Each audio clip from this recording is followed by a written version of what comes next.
Good evening and welcome back to By Any Means Necessary. I am your host, Melvin Thompson. I'm the Executive Director of the Endeleo Institute.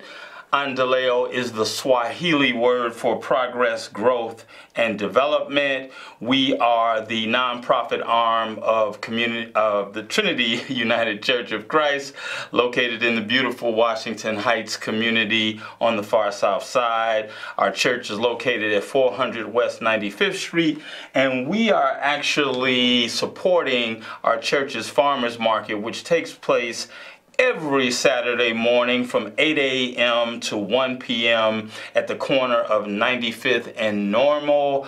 We're there. We've been there since July 7th, I believe, and every Saturday, rain or shine.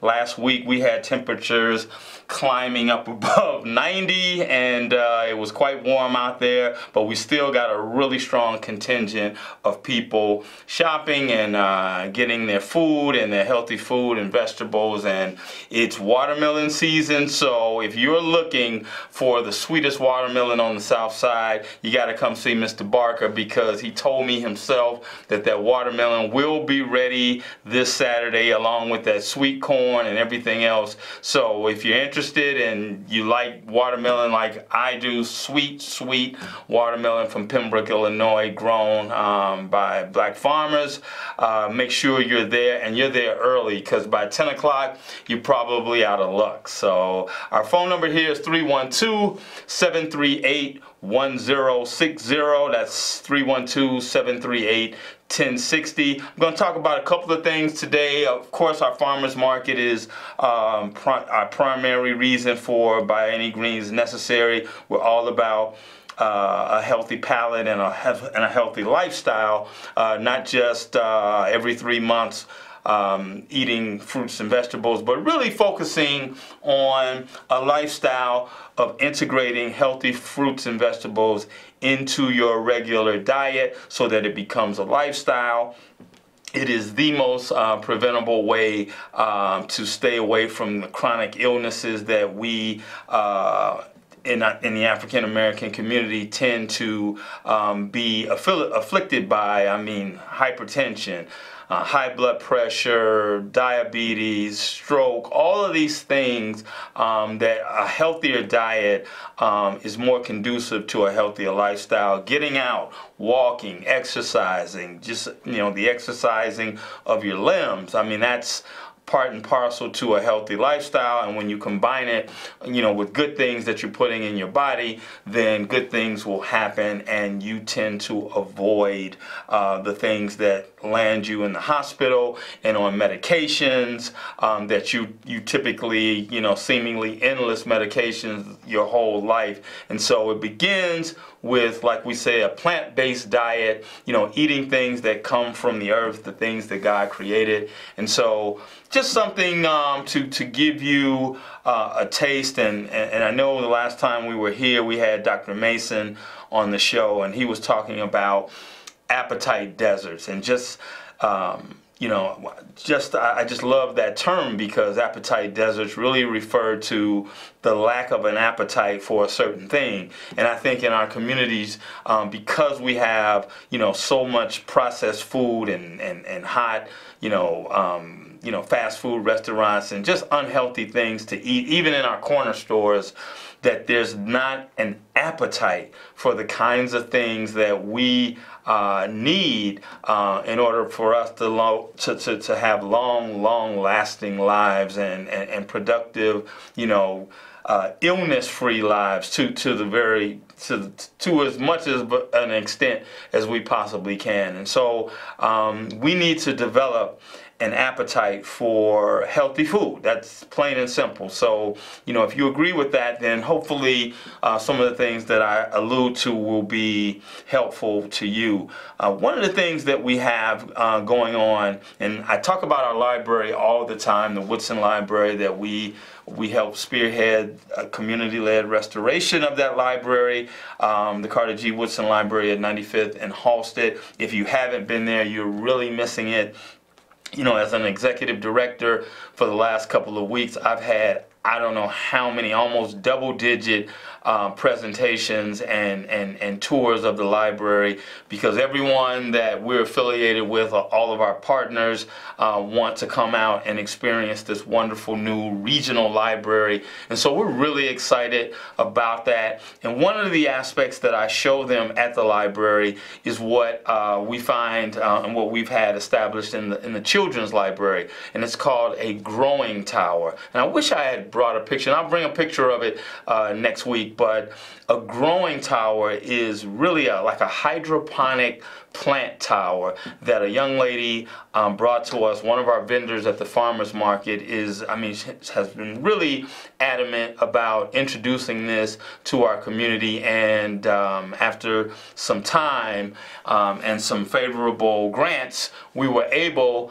to purchase a couple of them, and one of them is actually located in the Woodson Library. So if you go to the Woodson Library and you go into the children's the children's part of the library, the child care development section, you will see this white growing tower in the corner with literally food growing out of it.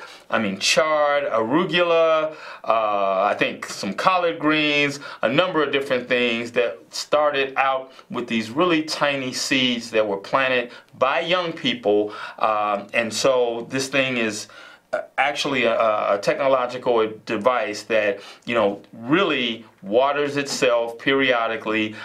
There's no need for sunlight. It has this natural light around it, and it's really an amazing phenomenon. And you don't have to, if you're not one of those who is close to the earth and close to the soil, to get your hands dirty. No need for that. You don't even have to go through all of that. And so we found it to be very engaging with young people. In fact, on one of our tours with one of our tour guests, we had young people actually explaining it better than I was, as a matter of fact, of how the concentration of phosphorus in water has to be measured, and how these plants actually grow basically on their own through this technology, where the water comes through the mechanism periodically. And it's really, really amazing. And I remember when we first installed it, maybe 3 or 4 weeks ago, just the pods, just the plants were there, and nothing had grown. And now there are, leaves, and this thing is just growing at a massive rate. And the great thing about that is that's actually food that the young people will harvest, take from there, replant, and take that food and actually sell it down at the farmers market. And so there's data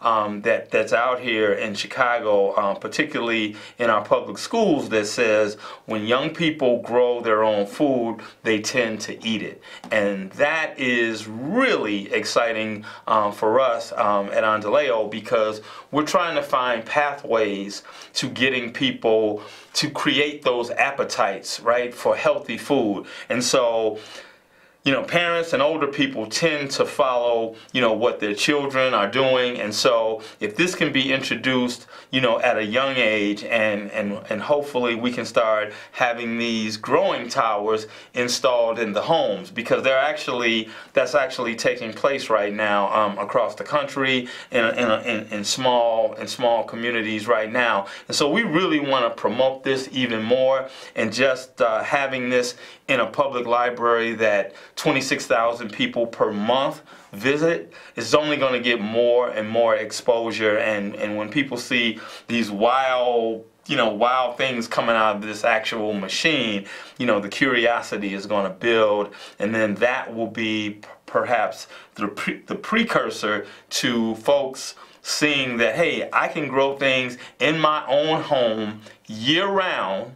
Get that, year round.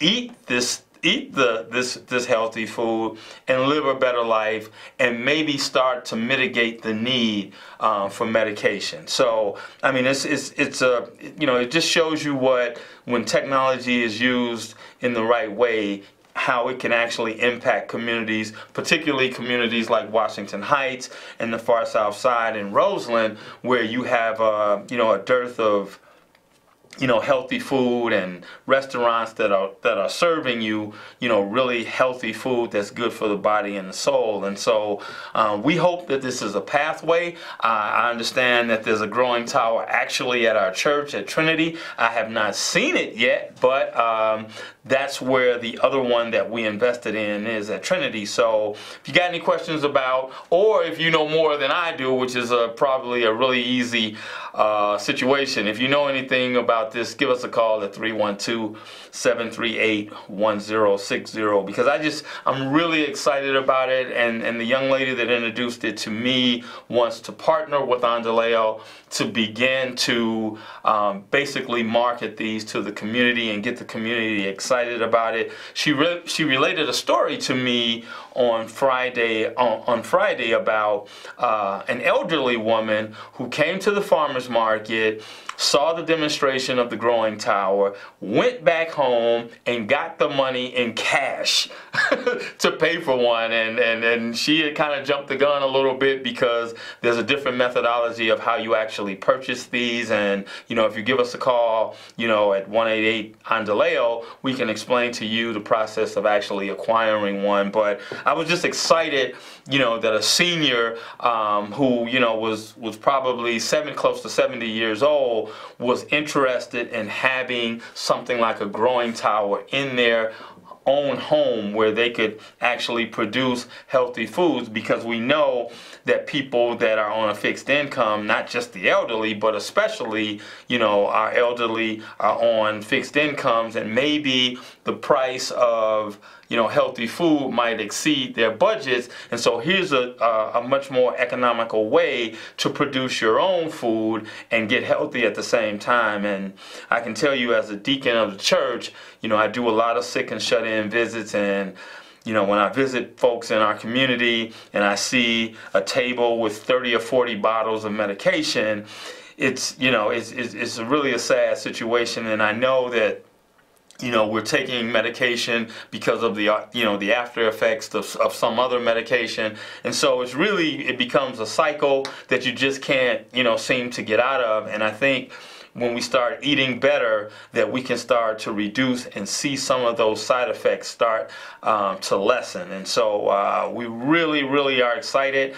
about what this is what's happening in our community from a technological standpoint. And we hope both generations, the younger and the older generations, really embrace this, and then everyone in the middle will do the same. So we're excited about it. Another thing we're excited about is our housing, our home ownership program. We just completed the sale of our second affordable home that we rehabbed and put back on the market. Beautiful home on the edge of Washington Heights, on just off 92nd and Ashland. Beautiful job done by E&S Development, our development partner, the African American husband and wife team. I'm gonna have to have them on. We're gonna have to get them on, Gloria. We got to get them on to talk about this wonderful work, because they were the reason that we, in large part, received this nonprofit community developer award for 2018 by the Land Bank a couple of weeks ago, and we're really excited about it. I'm surprised I don't have it in my, in front of me right now. I carry it everywhere I go, but I'm giving you a break today. But it's really exciting, and to have sold our second home in less than a year is really exciting, given the fact that we're really just, putting our toes in the water in terms of, acquiring homes through the land bank, rehabbing them, and then putting them, on the market. And so, we're really proud of the African American team that we've assembled, from lawyers, real estate brokers, developers, everything. And the fact that, we have an executive director in Rob Rose, African American man at the Land Bank, that is really spearheading this. it's just a wonderful thing and a national example of what can happen in a community. I don't know if you know, but the Washington Heights community has one of the highest home ownership rates in the entire city of Chicago, including Cook County, at about 65 to 67%. And we've got that data from a report that we commissioned a couple of years ago. And so, there was a story on National Public Radio just a couple of days ago about the gap between black ownership and black home ownership and white home ownership, and I think in Baltimore the gap is at least like 50%, whereas in Chicago it's 35%. So keep that in mind. I mean, there's a gap of 35% between black homeowners and white homeowners, and yet in Washington Heights our numbers are well above 60% black home ownership. So that's something to celebrate. That's something to build upon. And so we, as an organization, operate from an asset-based mentality. We don't look at our community, even with the things that are in our community that are troubling. We don't look at our community from a deficit standpoint. We try to build on the strong things that are there, and housing is certainly one of those things. The library is one of those things as well. We're seeing record numbers of people come through the library now. Library card registrations are way through the roof.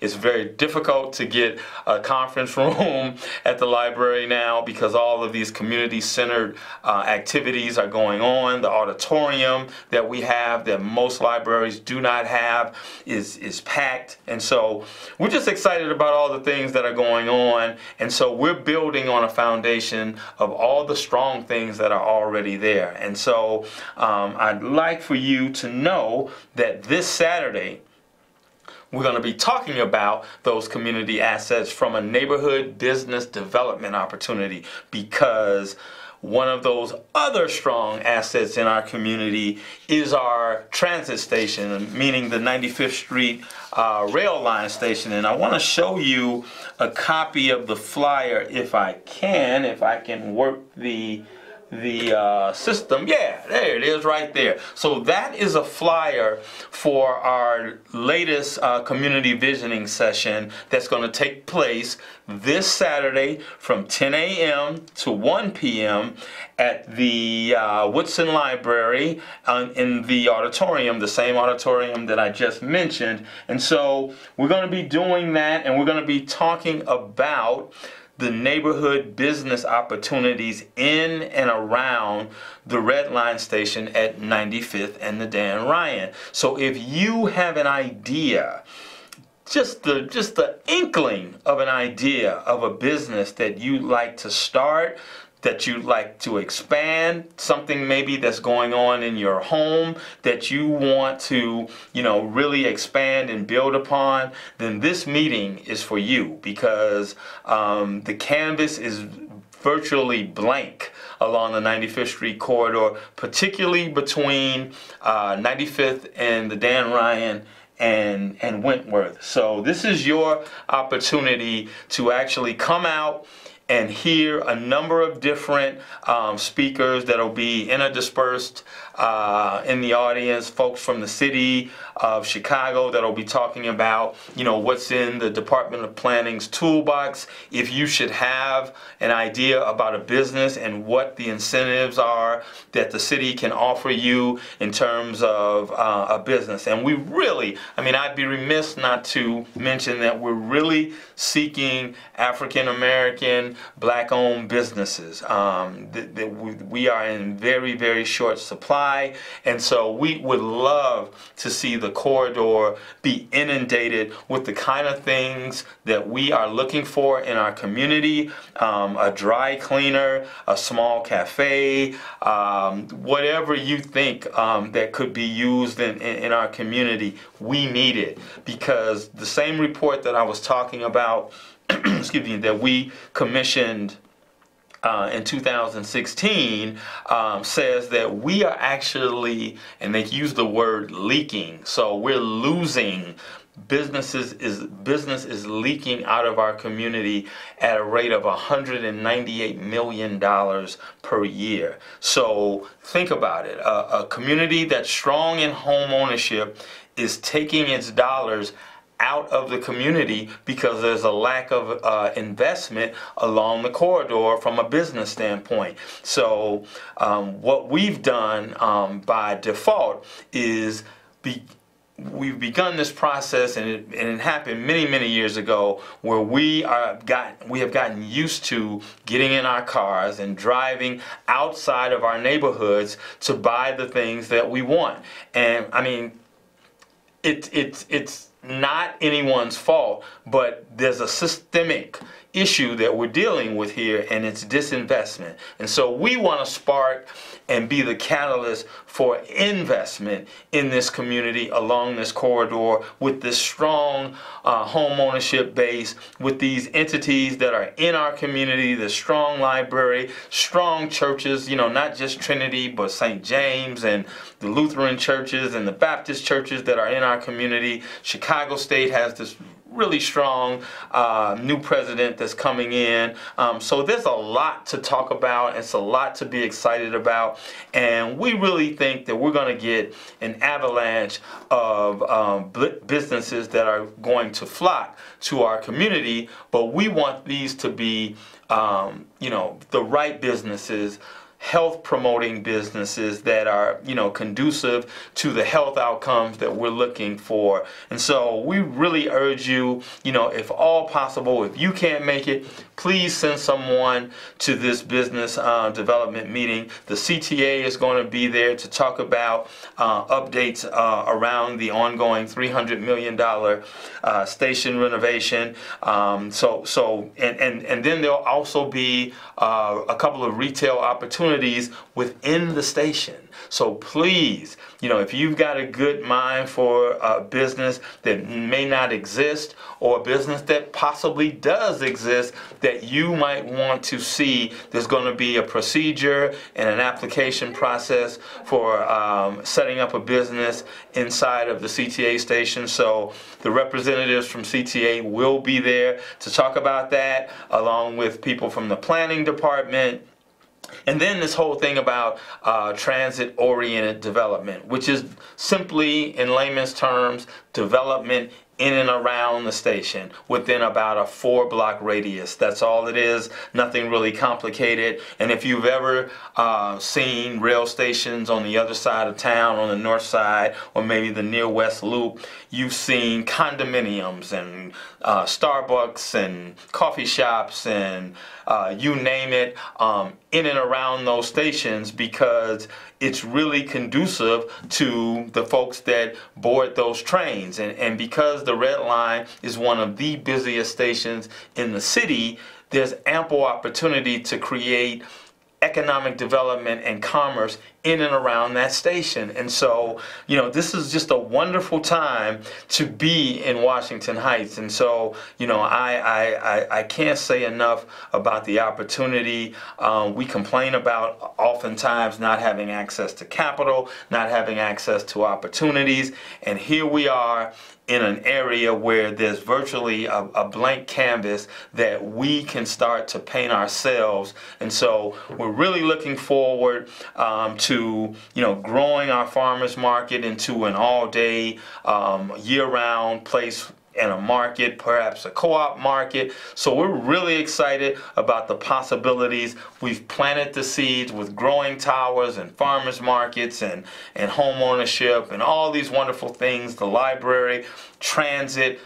I mean, what's not to like? I mean, we've got it going on in Washington Heights. And so, you know, I look forward to you being at the farmers market, also stopping by and at least sticking your head in the auditorium this Saturday morning from 10 a.m. to 1 p.m. at the Woodson Library. So until next week, you know, by any means necessary, we're going to revitalize the 95th Street corridor, and we look forward to seeing you this weekend and next week. Take care.